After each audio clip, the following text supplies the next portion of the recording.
Les amis, bienvenue, j'espère que vous allez bien pour une nouvelle recette du général pour ce calendrier de l'Avent de Noël. Et aujourd'hui, qu'est-ce qu'on a au menu? Aujourd'hui les amis, on va faire les pajon. Il y a plusieurs appellations. Il y en a qui appellent ça les pizzas coréennes, d'autres qui disent ça c'est les pancakes coréens. En fait c'est des pancakes en fait. On va avoir besoin de ça, le puchimgaru. Et si vous en avez pas, vous prenez de la farine classique. C'est de la farine coréenne en gros. On fait genre mais c'est juste de la farine. On va en mettre dans un bol comme ceci. Et on va venir ajouter de l'eau en même temps.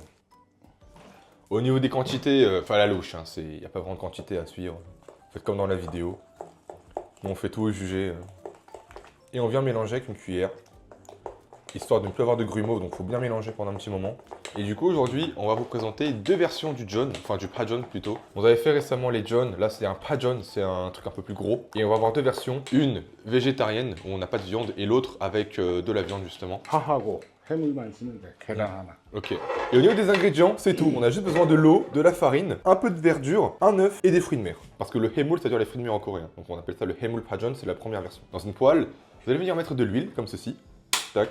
Voilà, on recouvre bien toute la poêle aussi. On ne veut pas que ça colle, ce serait dommage. Je sais pas comment on appelle ça en français. À chaque fois, je bug dans ma tête.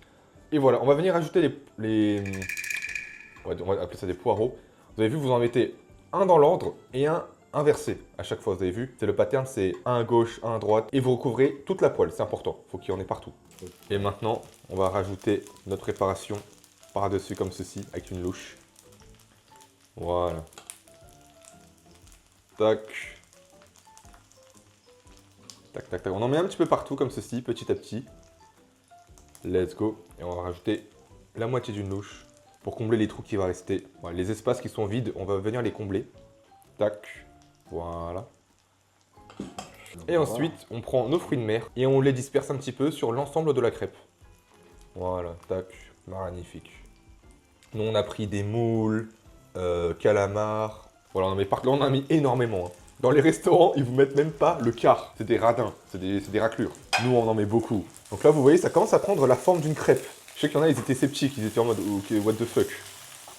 Et ça, le plus gros problème, maintenant, le plus gros défi que vous allez affronter dans ce challenge, c'est comment retourner cette crêpe sans tout défoncer.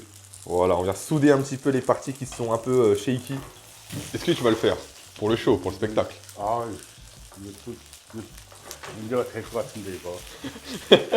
Il a pas confiance. On va faire une bêtise. En plus, t'as de l'huile et tout, s'il se rate, on est tous morts.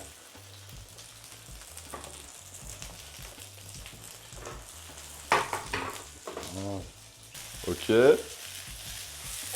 Ok, c'est passé, c'est passé. Parce que ça, si vous le ratez, on est mort. Regardez, regardez. Ça a bien grillé. Et ça, c'est archi bon, une fois que c'est grillé. Mais ouais, le feu, il est pas très fort. Hein. Pour ça cuit pas de fou. Ouais, on vient ressouder les parties qui ont été détruites. Tac. Et on est reparti pour un tour après. Ok, on est reparti. Oh, on a perdu un morceau. Dégoûté. C'est pas grave, tant pis. Et regardez là, regardez la couleur, la coloration. Tous les fruits de mer là. Oi, oi, oi, oi, oi. Et à l'époque, quand on n'avait pas de sous en Corée, quand lui, il avait à peu près 20 ans, il n'y avait pas de fruits de mer, il n'y avait pas d'œufs en plus. C'est juste la farine et les herbes. Mais enfin, c'est consistant, c'est nourricier. Voilà, c'est quand c'est vraiment la zermie, c'était juste la farine et de l'eau. Il n'y a même pas d'herbe. C'est vraiment la misère. Ok, donc c'est prêt là, elle est bien grillée la crêpe. Elle a survécu. Après tant de périples. Let's go. On est pas mal du tout avec les fruits de mer et tout qui ont bien grillé. Et maintenant, on va passer à la version numéro 2. On va se faire un nouveau John, mais pas aux fruits de mer. On va se faire avec du kimchi. C'est la seconde version, les amis. En vrai, c'est très simple, les gars. C'est vraiment les recettes de la Hesse de Charclos. Vous prenez votre mélange de tout à l'heure, d'eau et de farine, et vous trempez des kimchi dedans. Prenez du kimchi fait maison, bon marché. Si vous avez un petit peu de reste de kimchi. Tac. Voilà, pas besoin d'avoir des ingrédients de fou. Et on met un petit peu de jus aussi pour donner de la couleur. Voilà.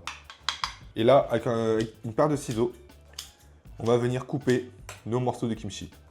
Tac, tac.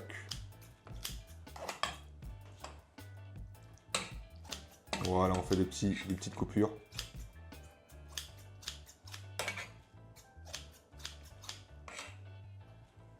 Voilà, quand c'est plus ou moins bon. Après, le but, c'est pas non plus d'avoir des bouts microscopiques, vous avez compris. C'était juste histoire que ce soit bien réparti. Voilà. On reprend notre poêle. On va remettre un petit peu d'huile. Et je sais que maintenant, dans la version 2025 chez les Coréens, comme ils sont bourgeoisés un petit peu entre temps, la nouvelle génération, ils mettent du fromage par-dessus à la fin. Nous, on n'a pas de fromage, on est pauvres. Nous, c'est la Corée des années 50. On est les seuls survivants de la Corée qui sont pas encore partis en couille avec toutes les nouvelles choses. On est les Coréens OG, nous. Du coup, on met une grosse louche de kimchijeon et on vient un petit peu aplatir pour donner la forme d'une crêpe comme ceci. Là, ça sent hyper bon, les gars. Je crois que c'est ça qui sent bon de fou à côté. Et aussi celle-ci. Et tac, on retourne la crêpe. Let's go. Bon là forcément vu qu'il n'y a pas les poireaux et tout, c'est beaucoup plus facile à retourner. Tac, et on revient un petit peu appuyer pour rétendre la crêpe un petit peu.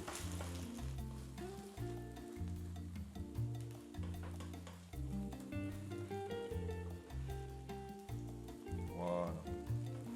Et en fait par-dessus après tu peux rajouter du cheddar, de la mozzarella, de la raclette. D'ailleurs, j'ai vu qu'il y a des gens, ils ont pris notre concept. On l'avait déjà fait il y a 2 ans. Bizarrement, il y a 6 mois, j'ai vu un restaurant, ils ont commencé à faire ça. Faites vos sous, les frères. Il n'y a aucun souci. Faites vos sous.